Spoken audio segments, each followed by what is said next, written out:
Deuxième partie de l'Africa Newsroom, ils sont toujours avec nous. Sylvestre Amoussou qui va nous rejoindre tout à l'heure, mais Sylvain Ulrich Obam, docteur en droit politique, Rachel Unsinou, journaliste, Daouda Tal, notre éditorialiste. Donc merci beaucoup d'être resté sur ce plateau. Alors on évoquait justement avant la pause cette réflexion portée sur la politique migratoire du continent africain. Et j'avais une question très rapide avant de passer à notre partie économique. Un chômage qui atteint parfois jusqu'à 30% dans certains pays du continent. Plus de 70% des jeunes Africains qui vivent avec moins de 2 $ par jour. Des jeunes aussi qui sont ainsi poussés en quelque sorte vers l'immigration clandestine pour certains.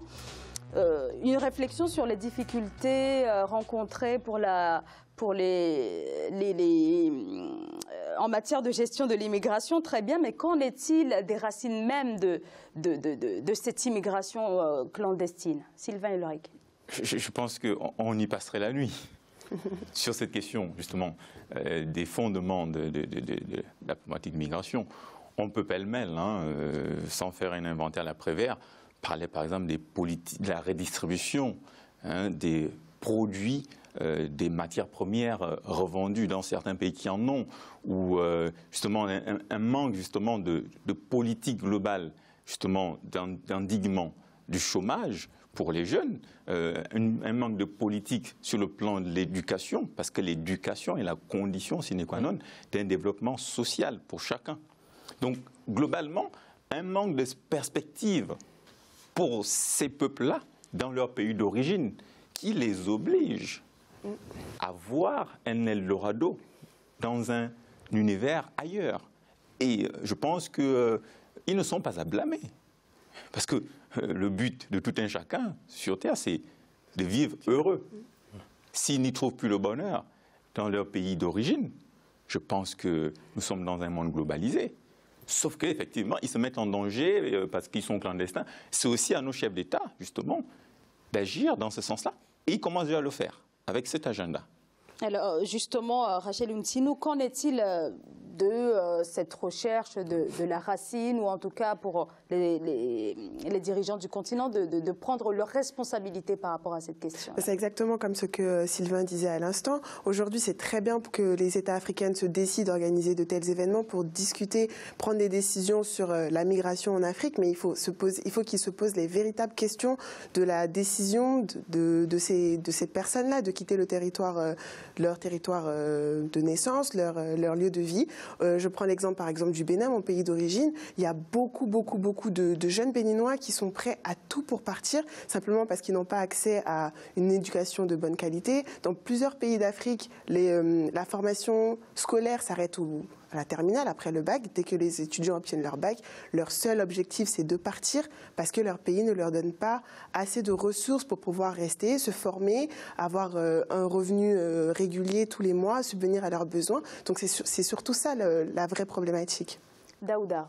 Oui, je crois que c'est ça, ça a été assez bien dit. C'est une croissance inclusive, bien entendu, parce que c'est des questions de développement. Quand vous avez des fortes inégalités dans les pays, forcément, certains gagnent bien plus que d'autres. Les ressources sont accaparées, ou en tout cas sont inégalement répartis, et c'est ce qui pousse certains jeunes, bien entendu, à aller voir d'autres endroits où ils pensent, où ils espèrent pouvoir mener un projet de vie. Ça, c'est tout à fait naturel. Donc je crois qu'il y a un lien qui est indéniable, qu'on ne peut pas défaire quand on aborde la question des migrations. C'est migration et développement. Ça, c'est une évidence, parce que les deux sont liés. Et la solution aux migrations non contrôlées, moi j'appellerais ça migration non contrôlée, parce que je demeure convaincu que les migrations sont normales et naturelles. Chaque être humain, c'est tout à fait normal de voyager, d'aller ailleurs, voilà, et de voir autre chose. Donc ça, c'est pas condamnable.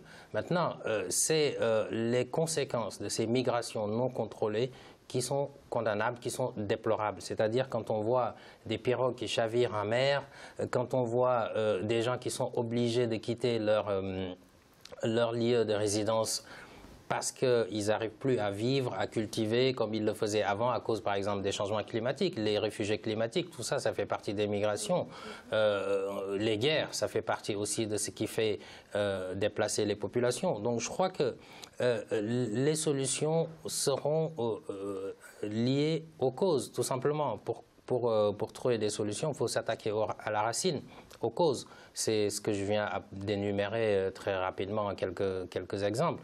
Et tout ça revient à parler de développement, de politique publique dans les États, parce que pour moi, la finalité de toute politique publique, c'est le développement. Et il faut que nos États luttent contre la corruption, fassent davantage de projets efficaces, pour que, au moins, nos territoires soient attractifs pour nous-mêmes. C'est important. Alors, on continue de débattre de l'actualité africaine. Tout de suite, le grand angle.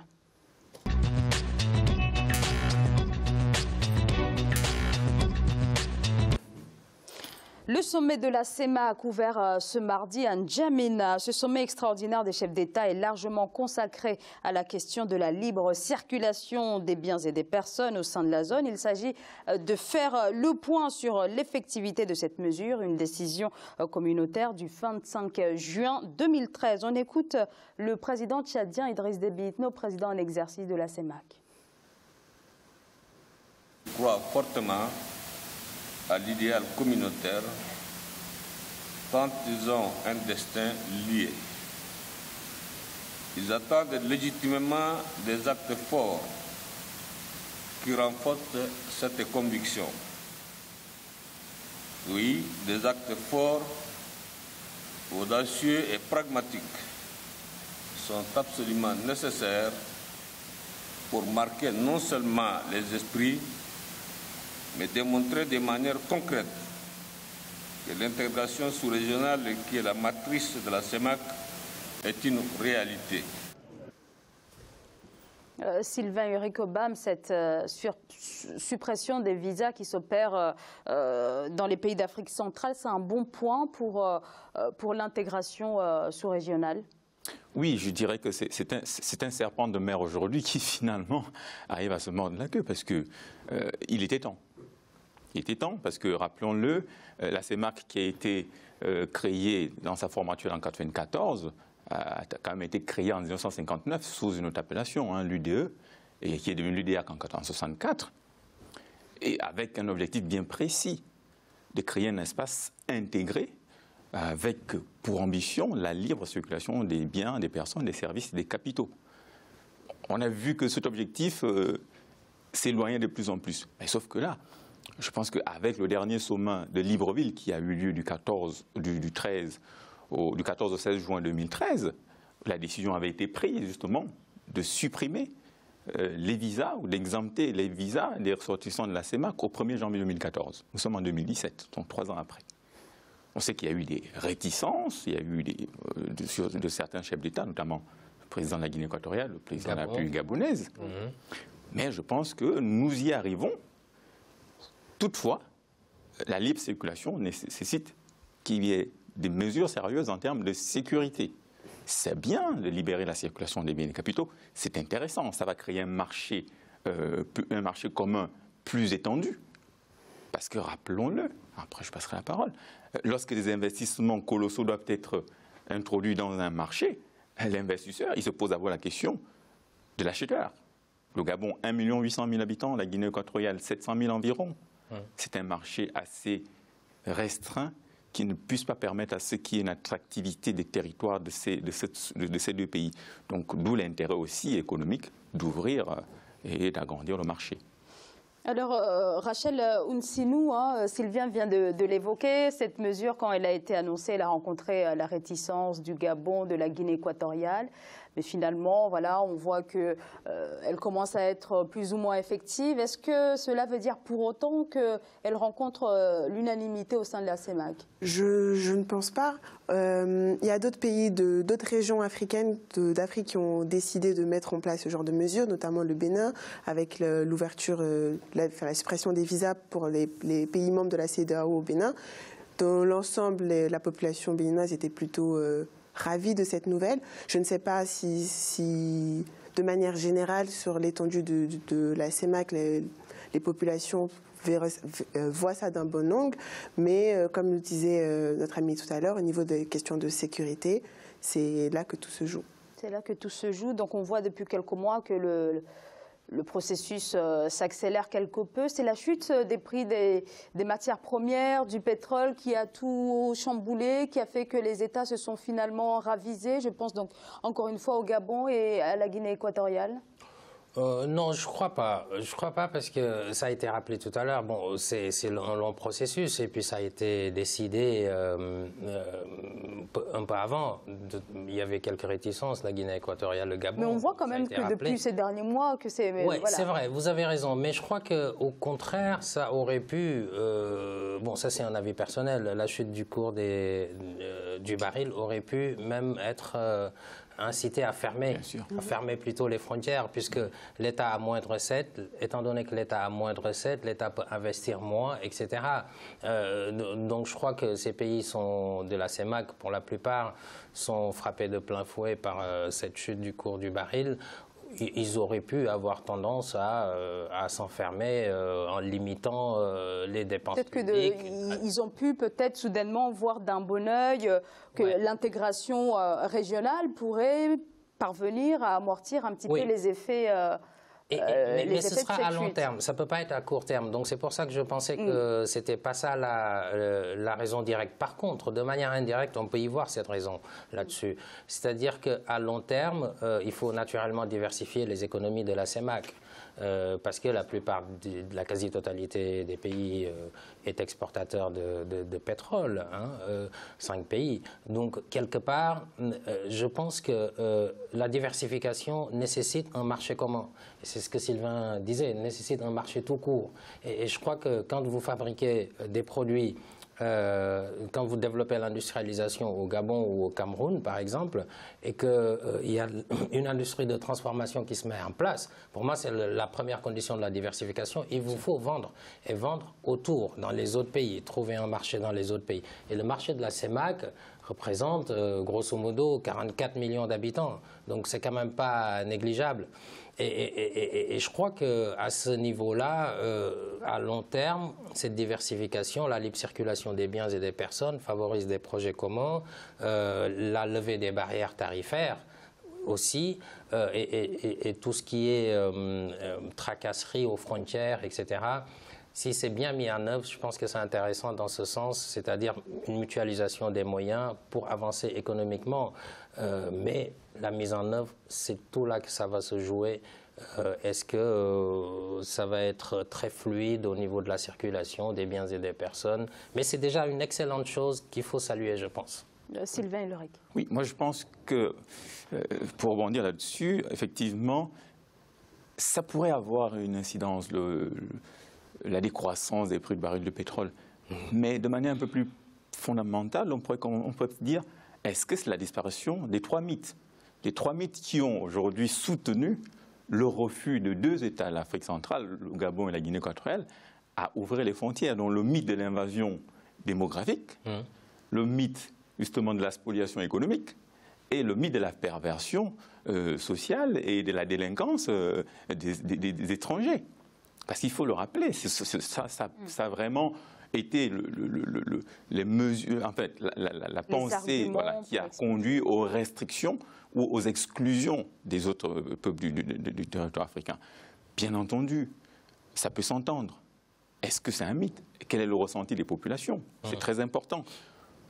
Là où nous avons une intégration par le haut, ce sont les dirigeants qui décident. Mais qu'en est-il de l'interaction par le bas, au niveau des peuples? Qu'est-ce qu'on en pense? Est-ce que la CEMAC est assez démocratique? Parce qu'on aurait pu penser peut-être à un référendum sous-régional pour penser, parce qu'on a quand même un parlement de la CEMAC, pour aussi demander la parole au peuple, pour savoir ce qu'ils en pensent. Mais c'est bien beau. Mais qu'en est-il de la sécurité, justement, des ressortissants camerounais au Gabon?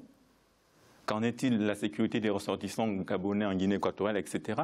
Même si au sommet, les chefs d'État s'entendent, mais en bas, est-ce que les populations s'entendent en tant que telles? Mais c'est une très bonne chose.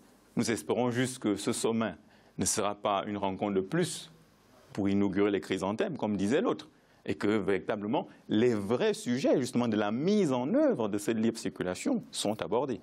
Alors justement, la CEMAC rassemble des pays aux revenus très différents, une grande disparité en effet. Est-ce qu'en l'état, cette politique, la mise en œuvre des mécanismes d'intégration économique et monétaire, est-ce que c'est possible? Oui, bon là vous avez un grand pays au niveau de la CEMAC, économiquement parlant, démographiquement parlant, qui est le Cameroun. Bien entendu, si le Cameroun, 20 millions d'habitants, en gros, sur 44 millions, je ne vais pas dire que c'est la moitié de la CEMAC, mais quand même, et c'est l'économie la plus diversifiée. Donc, pour répondre à votre question, oui, c'est sûr que le Cameroun aura un rôle important à jouer à ce niveau-là. Mais les autres pays aussi, qui doivent nécessairement diversifier leur économie. Et je rejoins ce que disait Sylvain, c'est-à-dire qu'on doit passer d'une CEMAC des États à une CEMAC des peuples. Ça, c'est important. Moi, je suis citoyen de la CEDEAO, je sais très bien ce que ça veut dire. Et même à ce niveau-là, il y a des faiblesses. On n'est pas encore passé de même si c'est l'espace qui est reconnu aujourd'hui comme la plus intégrée d'Afrique, en Afrique de l'Ouest, bien entendu, il y a quand même encore des efforts à faire pour passer à la CEDEAO des peuples. Ce n'est pas encore le cas.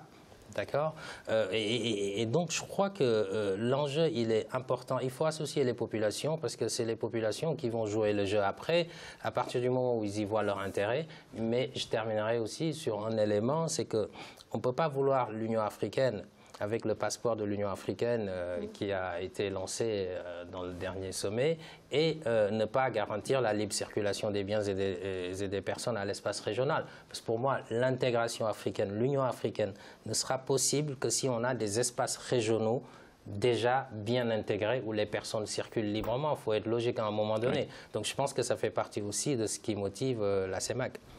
Alors oui, un dernier mot peut-être. Mais rappelons quand même le principe. La libre circulation des personnes, surtout, c'est celle qu'on entend, parce que la libre circulation des biens, je pense qu'elle existe un peu depuis plusieurs années, même si ce n'était pas légalement proclamé. À quoi elle consiste? Ce n'est pas que les personnes vont s'installer ad vitam aeternam sur un territoire, c'est des déplacements d'une durée maximale de 90 jours. Au-delà, il faudrait remplir les formalités de résidence sur le territoire. Oui, mais ça, c'est normal. Ça, pour moi, ce n'est pas une entrave à la libre circulation. Pas du tout. Pas du tout. Au contraire, ce n'est pas une entrave, effectivement. Mais je pense que là, il y a une victoire des progressistes par rapport à cette proclamation-là. Le Gabon a adopté la circulaire le 19 octobre dernier. C'est récent. Mais c'est une victoire des progressistes sur ce qui projetait qu'il fallait au préalable qui ne voulait pas qu'on adopte le protocole additionnel, qu'il fallait au préalable fiabiliser les documents de voyage, etc., puisqu'ils ont créé un passeport CEMAC. Or, en CEDEAO, on circule bien avec les passeports nationaux. Avec la carte d'identité de la CEDEAO.